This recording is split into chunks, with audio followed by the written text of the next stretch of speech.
उत्सव तीन रंगांचा आभाळी आज सजला।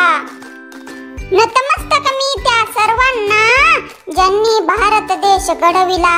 नतमस्तक मी त्या सर्वांना ज्यांनी भारत देश घडविला। सन्माननीय व्यासपीठ, गुरुजन वर्ग आणि ते जमलेल्या माझ्या बाल मित्र मैत्रिणींनो, येथे मला बोलण्याची संधी दिली बद्दल मी तुमचे आभारी आहे। आज 26 जानेवारी, सर्वप्रथम तुम्हा सर्वांना 76व्या प्रजासत्ताक दिनाच्या हार्दिक शुभेच्छा। मित्र हो, डॉक्टर बाबासाहेब आंबेडकर हे भारतीय संविधानाचे शिल्पकार आहेत।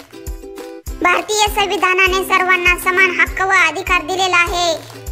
त्यांना भारतीय राज्यघटनेचे जनक असेही म्हणतात। भारतीय संविधान हे जगातील सर्वात मोठे लिखित संविधान आहे। संविधान हा आपल्या लोकशाहीचा पाया आहे। आपले संविधान हे आपल्याला आपल्या हक्काची आणि कर्तव्याची जाणीव करून देते।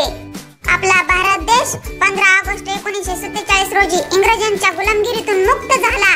आज 26 जानेवारी आपण भारताचा 76वा प्रजासत्ताक दिन साजरा करत आहोत। 26 जानेवारी हा भारताचा एक राष्ट्रीय सण आहे, कारण या स्वातंत्र्याला खऱ्या अर्थाने आकार मिळाला तो म्हणजे 26 जानेवारी 1950 रोजी। 26 जानेवारी हा भारताचा एक राष्ट्रीय सण आहे, कारण या स्वातंत्र्याला खऱ्या अर्थाने आकार मिळाला तो म्हणजे 26 जानेवारी 1950 रोजी। या दिवशी भारताने संविधान अंमलात आले आणि भारतात लोकशाही सुरू झाली। संविधान सभेने 26 नोव्हेंबर 1949 रोजी भारतीय संविधान स्वीकारले। 26 जानेवारी 1950 रोजी भारतीय संविधान अंमलात आले। संविधानात नागरिकांची कर्तव्ये, मूलभूत अधिकार, मार्गदर्शक तत्वे, संरचना, कार्यपद्धती, सरकारी संस्थांची कर्तव्ये इत्यादी आपल्या घटनेने भारतीय नागरिकाला एकेरी नागरिकत्व दिलेले आहे। भारताचे संविधान, भारतीय राज्यघटना, भारतीय घटना हा भारताचा सर्वोच्च कायदा आहे।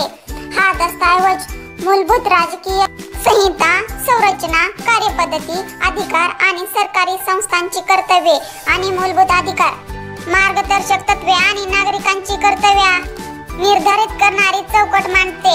हे जगातील सर्वात मोठे लिखित राष्ट्रीय संविधान आहे। डॉक्टर बाबासाहेब आंबेडकर हे भारतीय संविधानाचे शिल्पकार आहेत।